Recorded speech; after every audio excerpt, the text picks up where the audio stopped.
ಅಖಿಲ ಕರ್ನಾಟಕ ಬ್ರಾಹ್ಮಣ ಮಹಾಸಭಾದಲ್ಲಿ ನಾನು ಅಧ್ಯಕ್ಷನಾಗಿ ಜವಾಬ್ದಾರಿ ವಹಿಸಿಕೊಂಡ ನನ್ನ ಅವಧಿ ಈಗ 3 ವರ್ಷ ಸಂಪೂರ್ಣಗೊಂಡಿದೆ. ಈ 3 ವರ್ಷದ ಅವಧಿಯಲ್ಲಿ ಅನೇಕ ವಿಪ್ರರ ಕ್ಷೇಮಾಭಿವೃದ್ಧಿಗೆ ಅನೇಕ ಕಾರ್ಯಕ್ರಮಗಳನ್ನು ನಾವು ಅನುಷ್ಠಾನವನ್ನು ಮಾಡಿದ್ದೀವಿ. ಮಹಿಳಾ ಸಮಾವೇಶವನ್ನು ಮಾಡಿದ್ದೀವಿ, ರಾಜ್ಯ ಮಟ್ಟದ ಸಮಾವೇಶವನ್ನು ಮಾಡಿದ್ದೀವಿ, ವೈದ್ಯಕೀಯ ಚಿಕಿತ್ಸೆಗೆ ಅನುಕೂಲವನ್ನು ಮಾಡಿಕೊಟ್ಟಿದ್ದೀವಿ, ಶಿಕ್ಷಣ ಕ್ಷೇತ್ರದಲ್ಲಿ ಅನುಕೂಲ ಮಾಡಿಕೊಟ್ಟಿದ್ದೀವಿ, ಪೆನ್ಷನ್ ವ್ಯವಸ್ಥೆಯನ್ನು ತಂದುಕೊಟ್ಟಿದ್ದೀವಿ.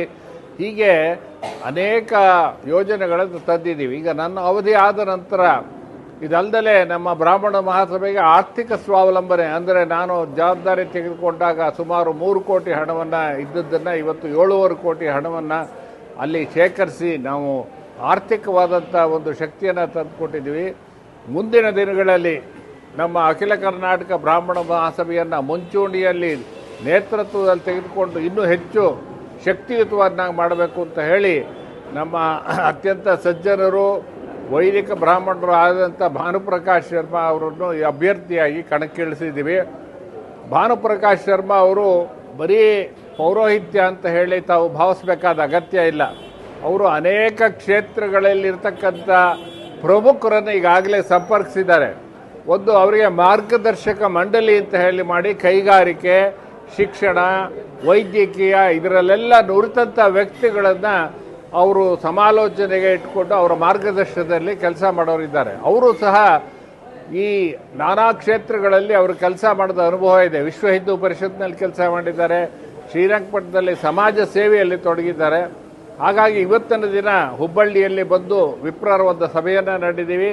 ಅನೇಕ ವಿಪ್ರ ಪ್ರಮುಖರು ನಮ್ಮ ಮುಂದಿದ್ದಾರೆ. ಡಂಬಲ್ ಅವರಿರ್ಬೋದು, ನಾಡಜೋಶಿ ಇರ್ಬೋದು, ಗೋಪಾಲ್ ಇರ್ಬೋದು, ಎಲ್ಲ ಪ್ರಮುಖರು ಸಹ ನಮ್ಮ ಜೊತೆ ಕೈ ಜೋಡಿಸಿದ್ದಾರೆ. ಎಲ್ಲರೂ ಸಹ ಬೇಷರತ್ತಾಗಿ ಭಾನುಪ್ರಕಾಶ್ ಶರ್ಮಾ ಅವರಿಗೆ ಬೆಂಬಲವನ್ನು ಘೋಷಿಸಿದ್ದಾರೆ. ಈ ಹುಬ್ಬಳ್ಳಿ ಧಾರವಾಡದ ವಿಪ್ರರ ಬೆಂಬಲ ಇದ್ದರೆ ಭಾನುಪ್ರಕಾಶ್ ಶರ್ಮಾ ಅವರು ಜಯಗಳಿಸೋದ್ರಲ್ಲಿ ಯಾವುದೇ ಸಂಶಯವಿಲ್ಲ. ಮತ್ತೊಮ್ಮೆ ಎಲ್ಲ ಮತದಾರರಲ್ಲೂ ಸಹ ಭಾನುಪ್ರಕಾಶ್ ಶರ್ಮಾ ಅವರಿಗೆ ಏಪ್ರಿಲ್ 13ರಂದು ನಡೆಯುವ ಚುನಾವಣೆಯಲ್ಲಿ ಮತವನ್ನು ಚಲಾಯಿಸಿ ಭಾನುಪ್ರಕಾಶ್ ಶರ್ಮಾ ಅವರನ್ನು ಗೆಲ್ಲಿಸುವಾಗ ಮಾಡಿ.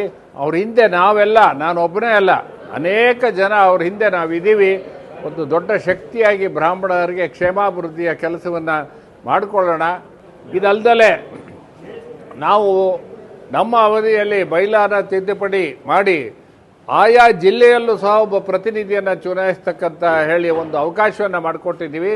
ಹುಬ್ಬಳ್ಳಿ ಧಾರವಾಡದಲ್ಲಿ ಈ ರೀತಿಯಾದಂಥ ಉತ್ತಮವಾದಂಥ ಅಭ್ಯರ್ಥಿ ಬ್ರಾಹ್ಮಣರಿಗೆ ಕೆಲಸ ಮಾಡೋದು ಯಾರು ಅಂತ ಹೇಳಿ ಯೋಚನೆ ಮಾಡಿದ್ರೆ ನಮ್ಮ ಎಲ್ಲ ವಿಪ್ರ ಮುಖಂಡರು ಒಮ್ಮತದಿಂದ ಅದು ಶಂಕರ್ ಪಾಟೀಲ್ರು ಒಬ್ಬರೇ ಆ ಕೆಲಸವನ್ನು ಮಾಡ್ತಕ್ಕಂಥ ಉತ್ತಮವಾದಂಥ ಅಭ್ಯರ್ಥಿ ಅಂತ ಈಗಾಗಲೇ ನಿರ್ಣಯ ಮಾಡಿದ್ದಾರೆ.